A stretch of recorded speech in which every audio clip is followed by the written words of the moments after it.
I was legitimately watching a comedian do a stand-up about it, and he was literally saying, like, what can or can't comedians say? We can say what we want. You just have to deal with what comes after what you say. That's a fact. Yeah. What's going on, everybody? I'm Dan the Realtor. We got the top real estate headlines. I'm going to start again. What's going on, everybody? I'm Dan the Realtor. Are home buyers getting used to the new normal? The government just created a new cash app called FedNow. We've got the real estate hot or not, and we're going to jump into the comments section. Welcome to the Real Estate Wire, folks. What's going on, everybody? I'm Dan the Realtor. Coach Marcus. And today we got a special guest. We got Michael Dufour. Did I say your last name right, bro? Not at all. Hey, I was practicing that joint all night too, and I still screwed it up. How you say your last name, bro? And then the number 4, Dufour. Oh, Dufour. Yeah. Prince George County Public Schools just let us down once again. He can't, No, it's kind of like, what can I do? What can I do you for? It's a compound word. It's like Dufour. What can I do for you? What can Dufour do for you? You can do for what him. can Dufour do for you? Oh, so you work that in the loans, don't you? No, that was actually my tagline when I ran for class president one year. What, 1996? You gotta run that back. What can Dufour do for you? What Run that back? Why not? I mean, but you already work. But I'm already working. The one thing that I'm already working. in case y'all didn't know, Dan normally brings realtors in here, and you're the first lender that's come in alongside Yeah, me. tell us a little bit about your business, Michael. I work for NFM Lending. Been there for 2 years now. A lot of what I do is through social media and just generating leads for my team and the company. Yeah, you're like a TikTok guru, bro. I do like TikTok a little bit, yeah. Yeah, I remember when you first started, it was kind of funny because I was like, who is this corny white dude? You just gonna come straight. And then he proved me wrong. He's killing on the joint. We had a whole conversation about, he was telling me what I needed to do better on my Instagram and all this, and I said, all right, bet. And then I blew him out the water. Then he actually did it. What I said that? We did that? Oh, yeah, no, we went through my Instagram, and you were like, you need to color coordinate, and you need to make your tag. Oh, he was giving me tips. That was a long time ago. ago. And then I said, no, I'm not doing all that, and I did it better. Yeah. Well, no, you went to TikTok, because there was no TikTok. There was no TikTok. So yeah, I moved to TikTok, yeah. because that was like the old Instagram model of like having all your colors and having a curated profile. Then TikTok just blew everybody out of the water. It's like, look, just post in your underwear on the toilet. He posts a lot of stuff on the toilet while he's pooping. It's really dope. I don't do that.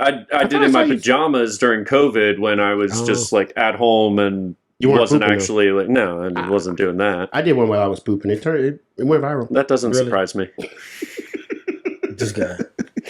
So let's get into the top real estate headlines. Yep. So the first one that I've got, which yet again, Marcus, we were talking about, I feel like we might be either really insanely smart or we're just like, we know this business. Looks like everybody's getting back to normal. A lot of our home buyers. I'll take both of them. Yeah, because we were talking about that. A lot of people kind of, so for all of you guys that pay attention to the Real Estate Wire podcast, our faithful Real Estate Wire squad, after rates switched and shifted, there was a lot of uncertainty in the market, and everybody was kind of figuring out, well, what's going on? Are the, now that rates have gone up, maybe prices will come down a little bit, and we can kind of jump in. We had a lot of people that were waiting. I'm sure you guys had a lot of clients that were like, well, I'll wait for the interest rates to come down, or I'll wait for the prices to come down.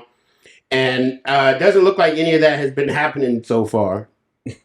Depends on the market you're in, but in general, no. Yeah. Not around here. Yeah, we haven't really seen too many price declines. According to this article from July 18th, it says home buyers are getting used to the new normal.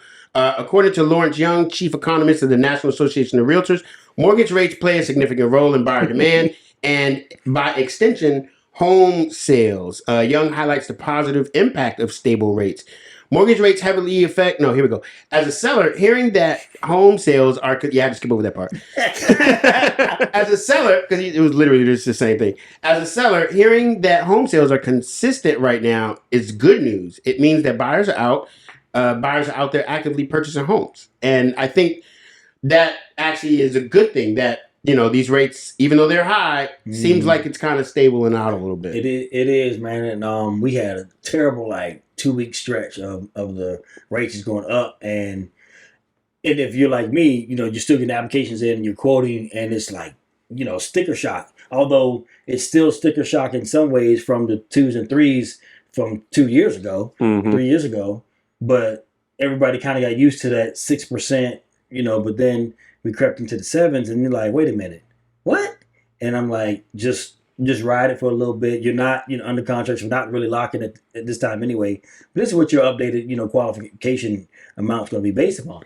And, but, we had a really good 3 or 4 day stretch and we're back down into the 6s now. So, but that's where we've been anyway. So yeah, this says when mortgage rates surged, exactly like you said, dramatically last year, escalating roughly from 3% to 7%, many buyers felt a little bit of sticker shock and decided to hold off on their purchase plans for a home. However, as time has passed, the initial shock is worn off. Buyers have grown more accustomed to current mortgage rates and have accepted that the new record low rates of the past few years are behind us. Those unicorn years. What's kind of the conversations that you're having, Michael, with your clients and addressing like the sticker shock and kind of the new normal? I mean, it was like you both said, it was the biggest objection we had to overcome. You and I probably had the same conversation 15 times a day, Marcus, with people just, we're not at 2% anymore. It's 6, it's 7. This is what it is. I can get you lower if we buy down points or if we get the seller to pay this. But this is just what you have to get used to. And also the housing prices haven't come down because there's no inventory. You got people who bought in 2020 to 2022 who bought the house at 2.75%, and they are not getting rid of that house. Because where are they going to go? They're not going to move out from a 7% interest rate. Yeah. Not a chance. Nope. New construction, you seen a rise in new construction contracts?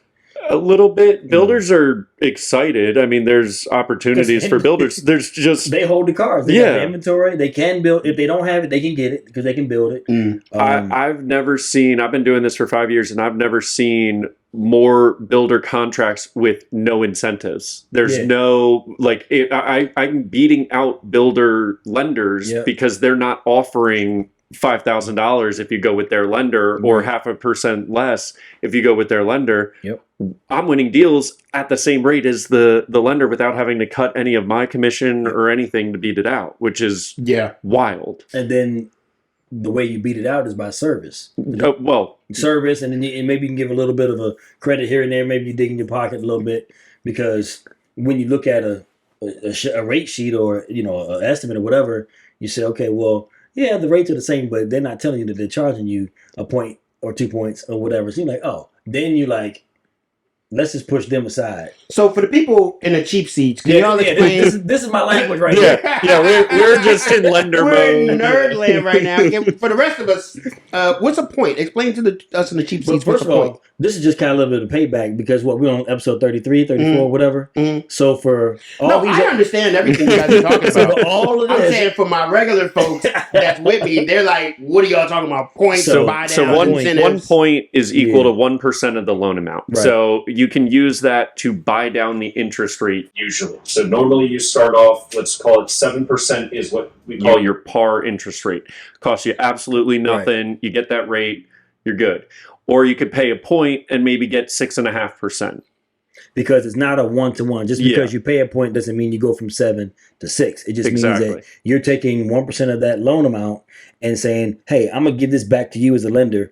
Bring my rate down to whatever you can bring it down to, because I want my payment to be cheap. Oh, so it's kind of like extortion. Absolutely not. It's what we can offer based off of our costs, our overhead, and everything else in order for you to get down to that. That makes sense. So, and then if you can also explain, there was another term that you used where, so they have options in a high interest rate market, right? One of the options you suggested is doing a buy down, which suggests that they have cash to do the buy down. Now, what is the actual?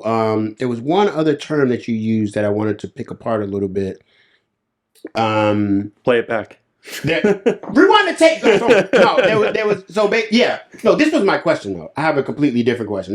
That other question will pop up. This was my question that we talked about last week on the pod. It's a controversial tape. Oh boy. So this is what I think that all lender, whoever need to come up with. there's so many times we run into a situation where buyers like, okay, I want to go with this particular lender, that particular lender. And then 3 weeks later, they run into a office, a new construction site, and they sign up with that lender because the lender's giving them $15,000 or whatever for a closing cost credit. Yep. What kind of product can be created that a lender can say, whatever lender credit that they're going to give you, we're going to beat it by whatever, $1,000, $5,000. It's just like anything you do in life. You get the service you pay for. If somebody's offering you a $15,000 credit to purchase a home, they're not getting paid enough to make it worth their time to put in the time and energy that you need for to be explained the entire process, to be happy through the process, and to be comfortable through the home buying process. It's the scariest purchase you will make as a first-time home buyer. And if you go new construction and you're working with somebody who's given $15,000 or $10,000, whatever in incentives, in order for you to do it, they're cutting their commission and they're cutting their time. So they're going to go spend their time on everybody else as well so that they can make as much money as possible. Or you can spend a little bit more sometimes and work with somebody who's going to devote their time and energy to making sure you understand what's happening and what's going on and are comfortable through the deal. You know what? Sometimes some people say what you want to say, but you just can't say. Or they say it differently because what he said is like, man, I've been saying that for years. Like, you get what you pay for. If I'm going to give you 15 grand, right? What these people experience all the time. I'm going to get 15 grand from the builder, but the service is bottom level. It's awful. Right? I get a call every time they go with the builder's lender. They call me back 2 weeks later and they're like, I am dumb. It wasn't worth the $15,000. Yeah. And not at all. And I love when people say, you know what? Forget that builder's lender. I'm rolling with you. I don't care about the $15,000. See, and that's what I love communicating is that, they're giving you 15 bands, but is the juice really worth the squeeze? Like, what are you actually getting for that 15,000 or whatever the lender, the home buyer lender credit is? 15,000. And the thing you asked the question, is there something that we can come up with? Not really. No. Right. There's not, because each company has different margins and they have different, fees or whatever they got to pay. So it's not equal across the board. No, I get it. I think it's kind of like the Redfin. What was that other iBuyer model where 1%? It's like okay, or this flat fee service brokerages. And I've run into a couple, a bunch of clients actually that's like, oh, I'm gonna just go with it. And then it's kind of like, okay, cool. And how familiar are you with the regional sales contract? Not very familiar. Oh, well, how familiar are you with all the addendums that are going to come along with the regional sales contract? Not very familiar. Well, how familiar are you with the appraisal contingencies and the home sale contingency? And you know what I mean? Like, how familiar are you with all these different paperwork that could cost you thousands of dollars at the end of the transaction? I mean, you could do your own, like I said before, right? You could do your own dental work, but I mean, you could also pay to get it done and get it done in a much, banged up. One time I don't even know how many years ago. It's got to be 10 years ago that I was working with some agents from a discount brokerage, the largest one in the nation. I'm not going to say the R word, but they said, hey, we got these clients coming out. They would tell me, hey, meet me at this property, this time, this location, because you can talk to the people about the lending product on this particular home. And I was like, oh, it's a little different strategy. I'll try it. You give anything a spin. And that agent that opened up the door came with the listing and let the people in. They put the booties on or whatever. And they walked in the house and the agent stood at the door. Happened to me too. And the people walked around with the paper, looking at the room, looking at the dimensions. But whatever questions they had, the agent said, write down your questions about whatever room or whatever feature, and then I'll get back. I'll get the answers and get back to you. And I was like, well, wait a minute. But that's why you only paying 1% because he's gonna sit at the door and do 1% of the work. Right. Whereas you know everything from the wiring, roof age. What I'm saying? My wife and I had the same experience when we first started home buying. I just was looking around and my wife didn't know the system or anything. She set us an appointment with won't say the R word either, but that agent, and we show up. She pulls in 5 minutes late to the meeting. We've been sitting there. Walks in her pajamas and literal bunny fluffy slippers. Opens the door Enjoy. Doesn't give us paperwork, nothing. Oh, Enjoy. Wow. I'm yelling questions down to her, and she's like, I don't know. Yeah. I don't know. I called The associate agent. one of my realtors as we were walking away in front of her and said, hey, we're signing papers. I don't want to, I'm not doing this again. Like, it was that bad. Yeah. Wow. That's nuts. I mean, I think, that kind of, I think it's about service versus, convenience. And if you're just trying to look to step over dollars to save a couple pennies, then maybe you go with, the discount. You have what do they say? You got Target, then you got Nordstrom's, then you got, Bergdorf, or you got Gucci, right? So it just depends on how much you want to spend. If you want to go to CVS, That's true. go to CVS. That's cool. I think for us in the industry, though, I know for me, I know for Marcus, I know for you, Michael, it's about treating each individual client as a VIP, making sure that their experience is one of a kind, so that we do get referrals and that we do, provide them with a good experience. Yeah, the concierge white glove service. Yeah, exactly. Speaking of concierge, this is not actually the same. It ain't the same way. Let's get into the coach's corner. Yes, sir. So what you got for us, Coach? Cash App, Zelle, Venmo, all those quick. As a matter of fact, PayPal. Those, you have these apps and the ability to get money to people and to places pretty fast. Well, now the Federal Reserve is preparing to bring out a real-time payment platform system, and they're going to call it FedNow. It's supposed to come out later this month. More than 50 financial institutions are going to participate as early adopters of this service, and some familiar banks, some familiar names. You got Wells Fargo, Chase, People's Bank, and there's some other ones. And Wells Fargo and Chase, they're big banks, right? So, and what this will do is it allow individuals and businesses to send instant payments through their depository institution accounts. So I guess essentially that means that you can move money from bank to bank, from maybe corporation or business to business, maybe from person to person. How does that play in terms of us as lenders, or Dan and the viewing public as realtors? Well, when you go through the process of buying a home, usually you're going to need proof of assets, bank statements, 401k, things like that. But most people just bring their bank statements, usually about 1 or 2 months. If there's a lot of transactions that are going back and forth, we got to do a paper trail. So for the money that's moving around, we know how to do it. We chase it. We have processors. But the person that's most frustrated in that is the borrower. Yeah. Because they got to explain, or they got to show proof or whatever. So maybe this system will allow you to do it a little bit easier. Maybe not. Maybe this system, because let's say on the FHA loan, it's a government-backed loan or VA loan. Maybe there's a way on these particular loans that you can actually take this money and get it, from the system right to the settlement companies, and we don't have to go through a verification process. Who knows? But was it more in the way to help, like, if somebody's Venmoing back and forth a lot, sometimes we can't use that money.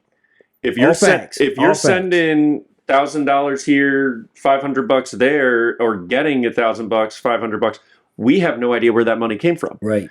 And if you're getting that, it counts as cash, and we can't see it. So is this something that might negate that, and because it's federally backed? Could be, because if you got it being federally backed, you got some of the big guys in banking that are participating.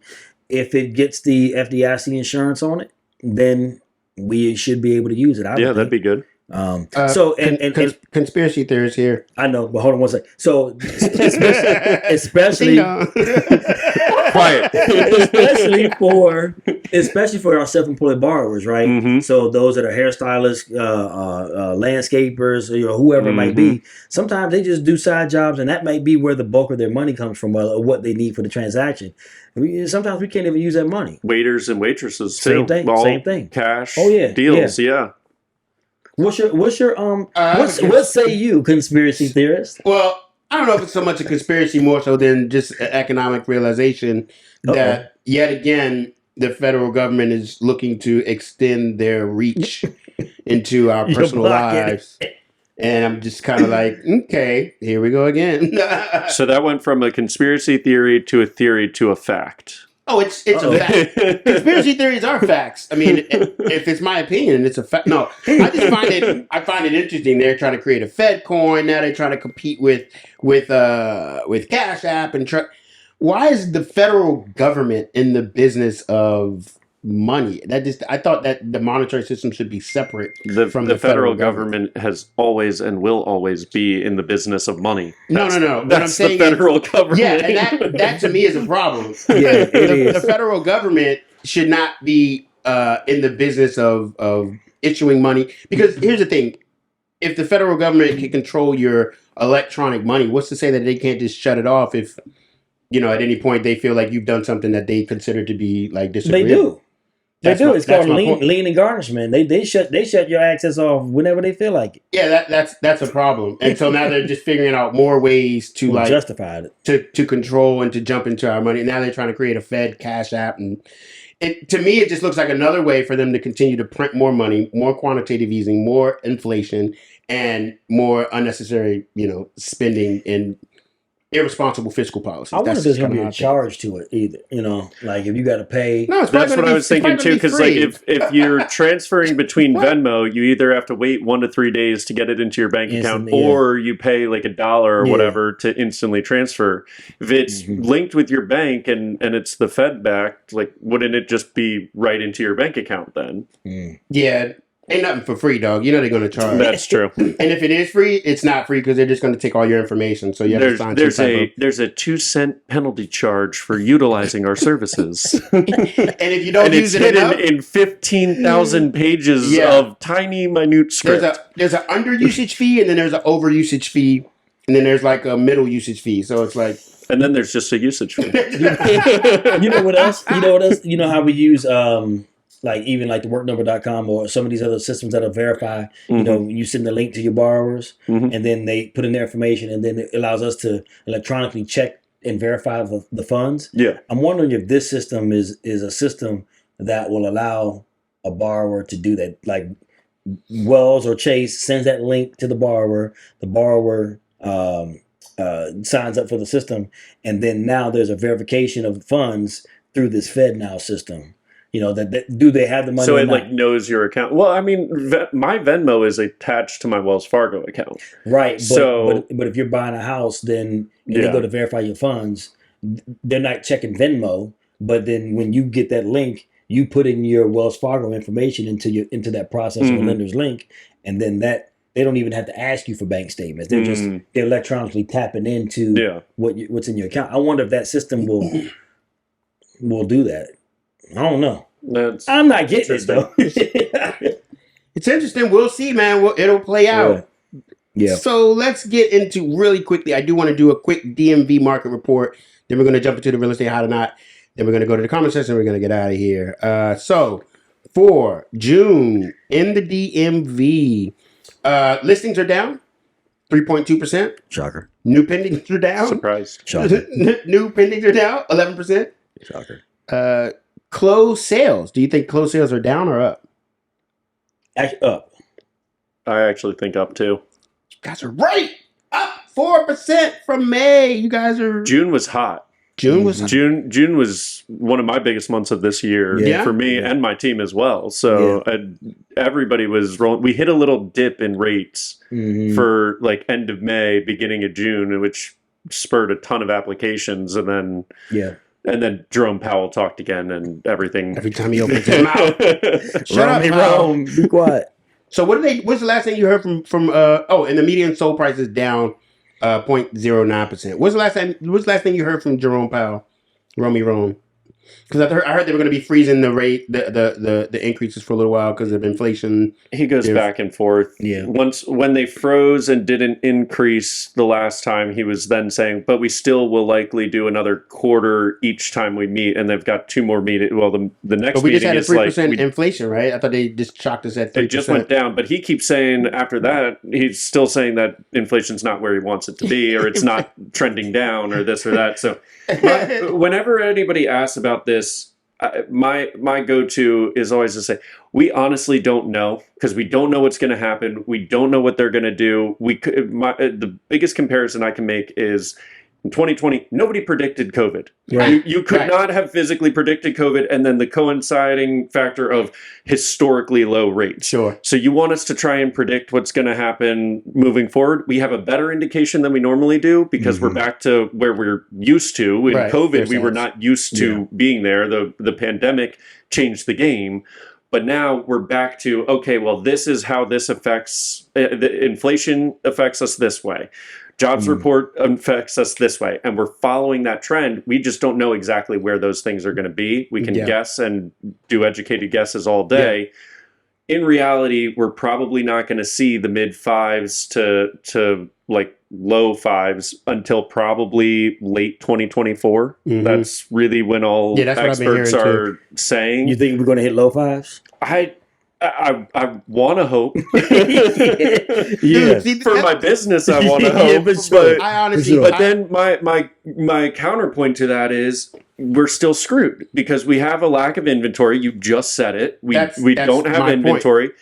We don't have people doing turnovers, because you'll still have the people with 2.75 interest rates. They will hold on to those houses. They will rent those out. Yeah. Then they will move up into the house and say, you know what, 5% isn't that bad. Right. We saw that. We had people still doing that when rates were at fives. Yeah. So they'll move to 5%, but they'll still hold on to their house to have passive income. We literally been saying that for pretty much this whole year. Yeah. Even with 7%. The biggest issue in this market is not interest rates, it's rate locked homeowners. And people, I think we get distracted by, interest rates, Federal Reserve, let's see how we can predict the market.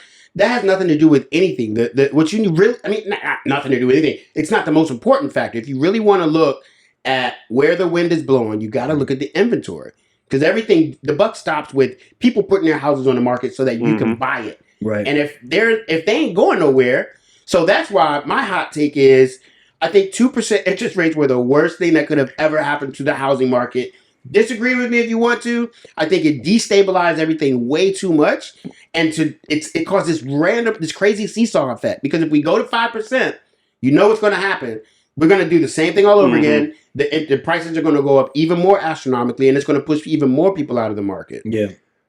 I don't disagree with you that it was great for me and for Marcus. It was great for anybody who works in real estate. I'm talking about the market in general. Well, we were in a lack of inventory before we even entered the 2%. Dude, we would have been fine. We've been in a lack of inventory since 2008. 2012. Yeah. No, like since the housing crash. We've been in a lack. Well, I got in 2012. Building stopped after 08, 09. Yep. And then it didn't pick back up seriously again until 2013. Really? Yeah, man. They were like, "Oh crap, we got to do something." Still we were what, 2 or 3 million homes under the nationwide under list before entering 2020. Now we're 5 or 6 million. 6, yeah. Yeah, that's ridiculous. So that. I mean, I think we say this people are praying for 2% interest unicorn market to come back. I think it's the worst thing. It's a unicorn market, bro. And I'm like, dude, you don't know what you're going to step out of the frying pan into the fire. We would have been fine during the pandemic if we would have just stayed at or if we'd have stayed at 2% for like a couple of months and then jumped up to 3.5% and then jumped up for a couple months and then stayed at around 4.5%, 5%. That's what led to the inflation. But they left at 2% for like 2 years. Jerome Powell sitting on that is what killed us. Yeah. Like it really did, because now we have to sit so much longer at the high. Right. Because it's all a pendulum. You swing to the low, you eventually have to go to the high. But you need to sit at the high a little bit longer to correct the system. And this 7%, let's just call it a 7% interest rate market. This 7%, if we drop to 5, is the equivalent of being at 5 and dropping down to 2s and 3s. Oh, it's a refi boom. It's a purchase boom. Yeah. And that's with that purchase boom goes increased prices. If and when the rates drop in the next, say, 12 months or whatever, we'll have a refi boom. We won't have. I don't think we're going to have a purchase boom because you still don't have inventory. Well, we're still in good purchase numbers. That's the thing. Like people are, and this is the conversation. I assume you're having the exact same conversation every day. You buy now. Yep. Housing prices, if the rates drop, and I post this on TikTok all the time too, if rates drop, the housing prices will go back up because we don't have the inventory. If rates drop, you will be one of 17 offers on the first day, just like it was in 2020 to 2022.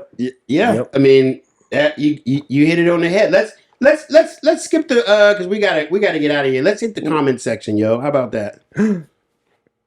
You want to do the real estate hot or not? We got to. Let's do a couple quick ones, man. We got to bounce. All right, let's get to the comments. Let's get to the real estate. Oh, let's get to the real estate hot or not. Man, that's one thing I look forward to. You'll make me drive an hour and a half to not do it. He sat up in his chair for that. He was waiting for you. I got some good ones too. All right, let's go. All right. Would you rather never get a haircut again or never shave again? What was that? He got the Patrick. You know exactly what I'm saying. He got Patrick Swayze hair. He got the my hair is down to my shoulders. I'm never getting a haircut again. Yeah. You got the Princess Bride going on. There you go. Well, never get a cut or never get a. I'll take never shave again. I got to keep my hair cut. You know, I keep my image. Because I can't have this crawling into my lips. Oh, the soup cooler. Yeah. Are you saying you can't even trim? Like I can't just keep. No. Never shave again or never get a haircut again. All right, I can deal with never getting a haircut again. Although it'd be crazy. I can do cornrows. Would you rather erase your own memories or erase someone else's memories of you? Somebody else. I don't care. My own memories. What? Yeah. If you don't know, you can't feel bad about it. You're a nihilist, bro. That's nuts. I wonder how you're going to respond to this. Would you rather be asked the same question over and over and over again or never be spoken to ever again? Oh, please, just don't speak to me. That's my heaven. That's my dream every night. I go, please, God, I don't want to talk to humans. I'm done. I'd ask the same question over and over again. I already do that anyway. I can't hear. I have such bad ADHD. I can't hear sometimes when people are. I have to have them repeat it, or I have to repeat my question. What'd you say? Exactly. See what I did there? Last one. All right, one got to go. This is French fry edition. Wendy's, McDonald's, Chick-fil-A, or Checkers? Oh, what? Checkers? Checkers can never go anywhere. That's my first love. You say Wendy's? Wendy's, McDonald's, Chick-fil-A, or Checkers? Yeah, Wendy's can go. Wendy's is gross. Wendy's. Yeah. Their fries are weak. Their chicken's weak. The store's dirty. Well, them things are perfect, though. You should have made it Popeyes instead of Wendy's. But that would have been. Popeyes can't go nowhere either. But Popeyes taste similar. But then you Checkers, got Popeyes, Checkers, Chick-fil-A, and McDonald's. Those are some fire. Yeah. But real talk, McDonald's can kick rocks for me. It depends. Are we talking fresh out of the fire? That's the thing. If they're soggy, bye. Yeah, see ya. But fresh and perfectly hot with the perfect amount of salt. I'd kick Checkers out. You kick Checkers out. Popeyes. Yeah, you're kicking Wendy's out. Yeah, I got to. No, I'll kick in the original. I'll kick Wendy's. In our new one, where Wendy's is gone and Popeyes is in, I'm kicking out Checkers. He made his own hot or not. Forget y'all. Yeah, he's a lender. He's going to provide you with multiple different options. Yeah, do what I say. I'll think out of the box. Do what I say, or you don't get it at all. All right, so let's get into the comment section. Oh boy. So it's basically so here's the question. From Ames 9519 on the TikTok, actually on the TikTok. Ames, I think this is a girl. She said, so now that interest rates are high, why haven't housing prices caught up with that and gone down a little bit? I feel like we kind of already covered this. That. Yeah, it's the inventory. Yeah, the answer to that question is just inventory. Rewind back to a couple minutes ago when we just answered your question. All right, thanks, Ames. Thank you guys so much for jumping on to the pod. This was a short one today, but we got a lot of work we got to get. This is rapid fire. This is a rapid fire. If you are new, like, subscribe, and share. If you're listening on the podcast, make sure to leave a 5-star review. If you're watching on the YouTube, make sure to like, subscribe, and hit the notifications button so you're the first person to know when we drop new content. Michael Dufour, where can they find you, brother? Anywhere on social media under Your Mortgage Guide. Where can they find you at, Coach? at Fields Mortgage Group and at Mortgage Coach Marcus. And I am Dan Wheeler, sells homes on all platforms. Thank you guys so much for jumping on. Really appreciate you. For all of us here at the Real Estate Wire, we are out.